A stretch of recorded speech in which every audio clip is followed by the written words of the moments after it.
Olá, eu sou Paulo Machado e hoje nós vamos conversar sobre qualidade de vida e sucesso profissional. Mas para iniciar esta conversa, é preciso primeiro se libertar de uma crença comum à maioria das pessoas que diz que não se pode ter os dois.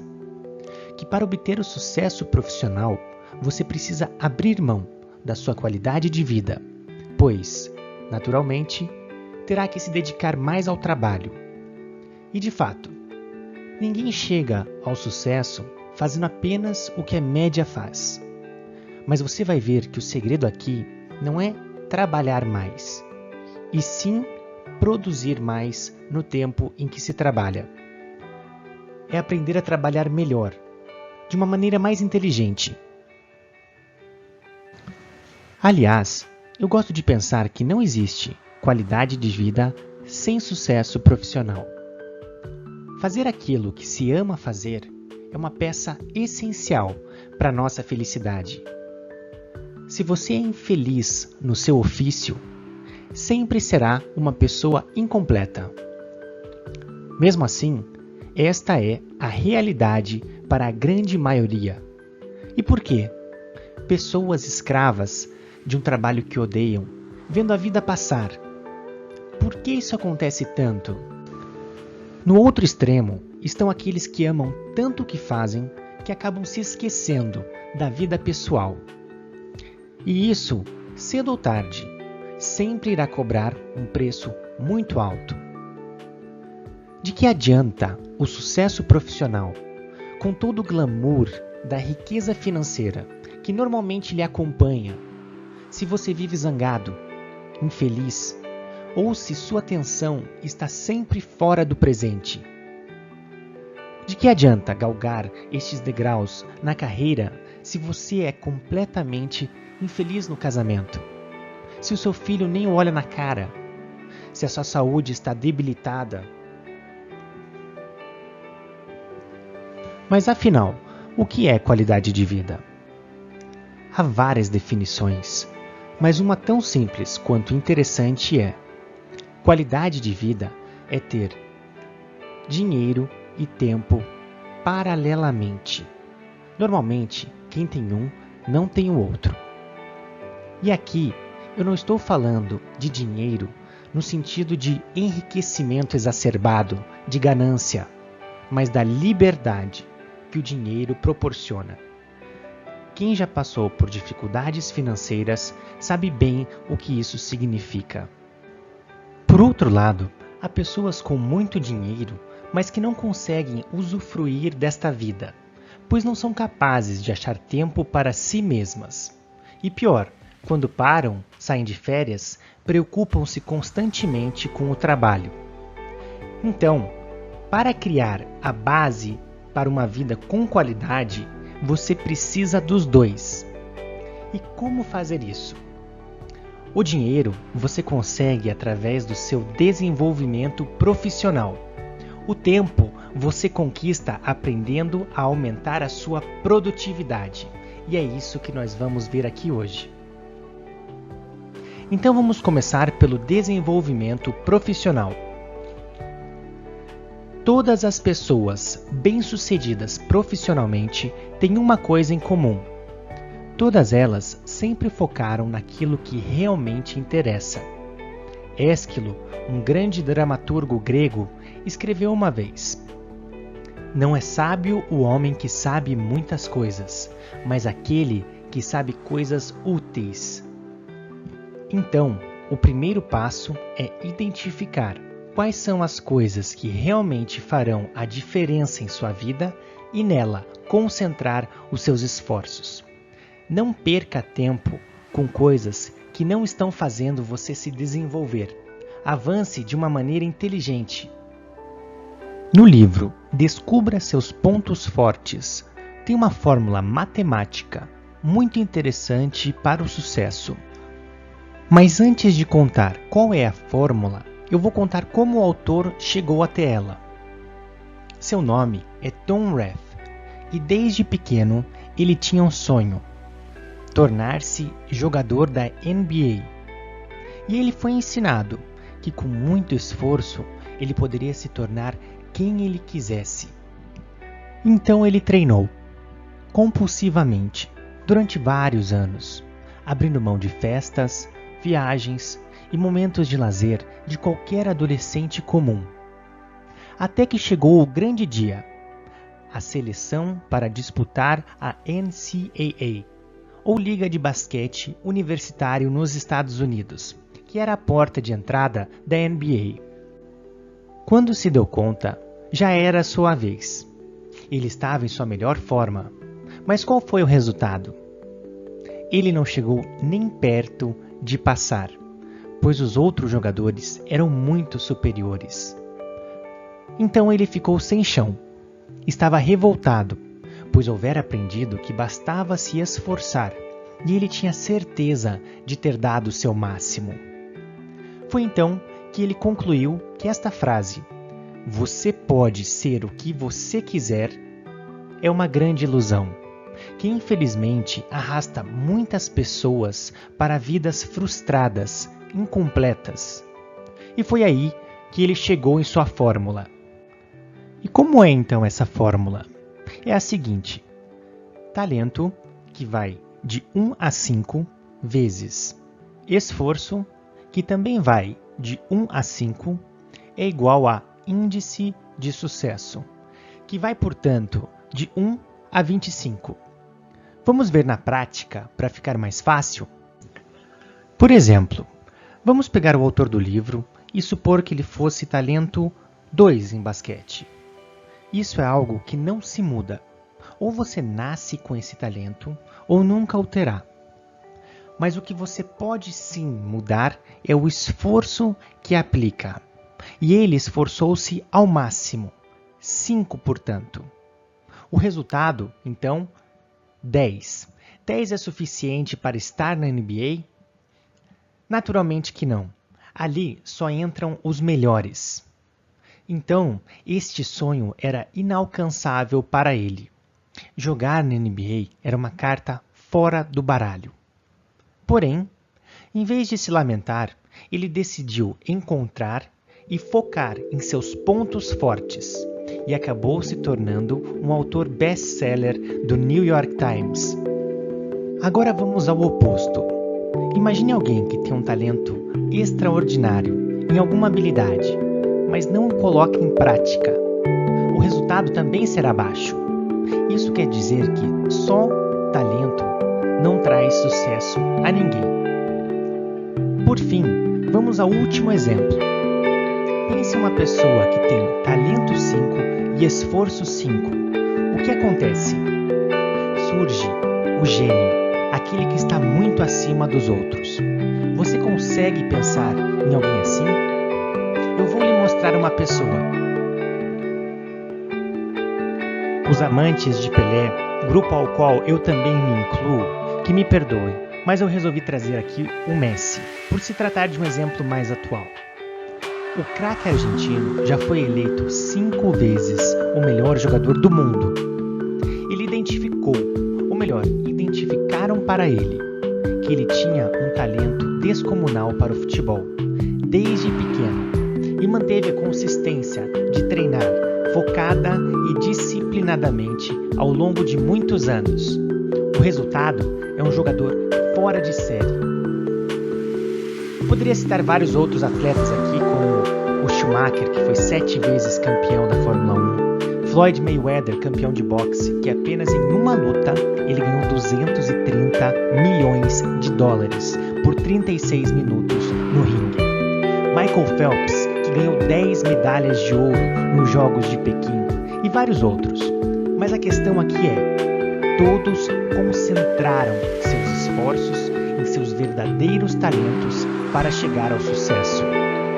Lembre-se da frase de Peter Drucker, pai da administração moderna, que disse: "O maior erro que alguém pode cometer é investir tempo no que não tem talento."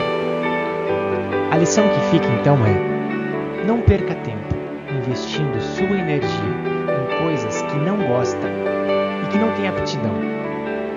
Pare, descubra quais são seus verdadeiros talentos, e o livro exemplo que eu citei no início é um excelente ponto de partida e canalize neles os seus esforços. Esse é o único caminho para a excelência. Há vários outros princípios ainda que eu poderia citar sobre sucesso profissional, mas para o propósito de hoje, vamos passar adiante e falar agora sobre produtividade. Uma grande ilusão que as pessoas têm é confundir movimento com progresso. Por isso, eu até escolhi esta imagem que retrata bem o cotidiano de muita gente.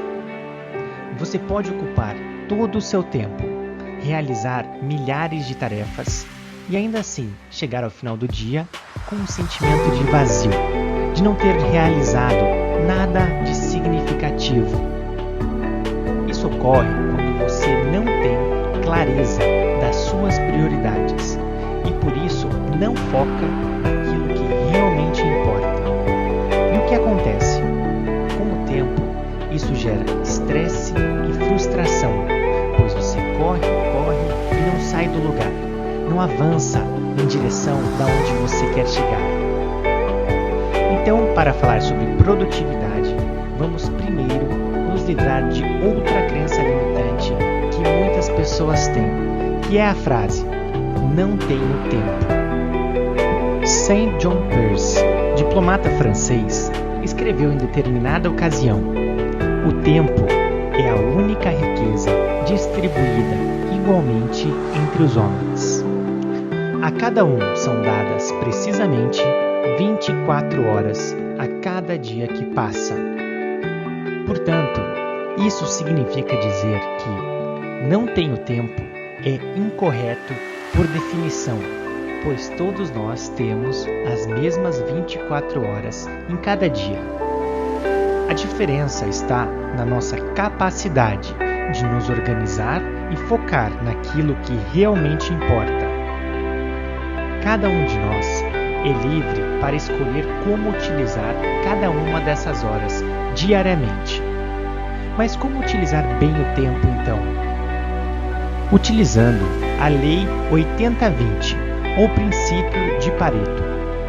Para quem não conhece, Vilfredo Pareto foi um economista italiano que, através de uma observação curiosa, chegou a uma lei que até hoje influencia a humanidade.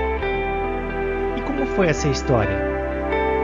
Ele tinha uma plantação de grãos no quintal da sua casa. E durante as colheitas, ele começou a perceber que 20% das plantas eram responsáveis por 80% da produção. Ou seja, havia uma concentração muito grande, pois 1/5 das plantas produzia 4 vezes mais do que os outros 4/5 combinados. Mas agora é que vem a parte mais interessante.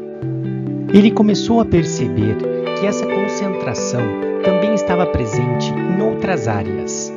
Por exemplo, 20% da população da Itália na época detinha 80% da riqueza. Em um idioma, você utiliza 20% do vocabulário 80% do tempo. Em uma equipe de vendas, 20% dos vendedores são responsáveis por 80% do total de vendas, e assim por diante. Atenção apenas para um detalhe importante. Essa proporção, logicamente, não é sempre exata. Em alguns casos pode ser 70-30, 90-10, mas a questão é, essa concentração existe. De todas as atividades que você realiza no trabalho, existem aquelas que fazem parte dos seus 20% mais importantes e que trarão 80% dos seus resultados. Então, o mais lógico a se fazer seria concentrar seus esforços nesses 20%. Mas o que a maioria das pessoas faz? Exatamente o contrário. Perdem tempo com distrações, e-mails e procrastinam aqueles 20% que fariam toda a diferença. E por quê? Porque é mais fácil fazer o que é simples e agradável. e tentar se convencer de que está sendo produtivo do que focar naquilo que realmente precisa ser feito, mas que vai lhe tirar da zona de conforto. Brian Tracy, um dos maiores coaches do mundo, em seu livro mais vendido, Engula Sapos, tem uma lição muito interessante. Comece seu dia sempre com as tarefas mais difíceis e importantes, porque a sua energia ainda está alta. E também porque se chegar ao final do expediente sem ter realizado tudo o que se propôs, serão as tarefas menos relevantes que terão deixado de terem sido feitas. Resumindo, se você tem que engolir um sapo, não fique muito tempo olhando para ele. E complementando, se você tem que engolir 2 sapos, comece pelo mais feio. Para concluir essa parte, eu trouxe uma matriz do tempo, formulada pelo grande Tony Robbins, onde nós temos 2 eixos: urgente e importante. No primeiro quadrante, nós temos aquilo que não é urgente e tampouco importante. Chamamos esse o quadrante da distração. São coisas como Facebook, WhatsApp, notícias, TV. E não está errado fazer essas coisas. Todos nós fazemos e precisamos disso. Aliás, todos nós sempre passaremos tempo em cada um dos quadrantes. A diferença está na proporção, em quanto tempo passamos em cada um deles. Uma pessoa, por exemplo, que passa muito tempo no quadrante da distração, tem uma vida vazia, está sempre matando tempo, não tem um propósito maior que a faz seguir adiante com foco e motivação na vida. O segundo quadrante é o das coisas urgentes, mas que não são importantes. Se você passa muito tempo aqui, você é daqueles que chega ao final do dia tendo cumprido muitas tarefas, mas não avançando para lugar nenhum. É a diferença que mencionamos no início entre movimento e progresso. Por isso chamamos esse o quadrante da ilusão. São coisas que devem ser delegadas e também planejadas antecipadamente para que não venham a se tornar urgentes. Depois, nós temos o quadrante que muitos julgam ser aquele que deveríamos focar, porque são as coisas urgentes e importantes. E de fato, este quadrante, que nós vamos chamar de quadrante da demanda, jamais pode ser negligenciado. Porém, ele tem um grande problema. Como as coisas aqui são importantes e urgentes, ele inevitavelmente acaba gerando estresse. E por isso não é sustentável. Se você está muito estressado, é porque provavelmente tem passado muito tempo aqui. Quando perguntam como vão as coisas, você sempre responde corrido, como se fosse algo bom. Ou ainda, matando um leão por dia. Se você tem que matar um leão por dia na sua empresa ou na sua vida, é porque algo está errado. Por fim, temos o último e aí sim, mais importante quadrante, que é o da realização. As coisas aqui não são urgentes, portanto não geram estresse, mas são importantes. Esse quadrante é composto pelas ações que vão lhe aproximar da onde você quer chegar no longo prazo. Por isso, é tão importante ter muito claro o que é que você está buscando. E o melhor, além dele não gerar estresse, ele gera motivação. Pois a motivação, o sentimento de realização que preenche o nosso espírito, vem sempre do progresso, da felicidade de ter atingido algo, de ter crescido. Mas isso não quer dizer que você deva passar todo o seu tempo aqui. Isso não seria possível. Todos nós precisamos dos 4 quadrantes. Entretanto, pessoas produtivas, pessoas de sucesso, passam de 60% a 80% do seu tempo nos 2 quadrantes da direita, pois valorizam o seu tempo. E você, em quais quadrantes tem alocado mais o seu tempo? Retomando nosso tema central, então, como conciliar qualidade de vida e sucesso profissional, de uma maneira bem simples e direta, podemos colocar assim: concentrando seus esforços para desenvolver seus pontos fortes, o seu sucesso profissional e financeiro será a consequência natural disso, e aprendendo a ter uma vida mais produtiva, onde você consegue realizar mais no tempo que dedica ao trabalho, sem precisar trabalhar 14 horas por dia, e ainda assim ter a liberdade para fazer outras coisas importantes da vida, como cuidar da saúde, da família, ter tempo só para si. Então lembre-se, se você for levar só uma mensagem de toda essa apresentação, que seja essa: sim, você pode ter qualidade de vida e sucesso profissional ao mesmo tempo. Admita para si esta possibilidade e construa o seu caminho nessa direção. Se você gostou desse vídeo, compartilhe com seus contatos ou com alguma pessoa que você acredita que poderia se beneficiar dessa mensagem em particular. E para saber mais, acesse paulomachado.com. Um abraço e até uma próxima oportunidade.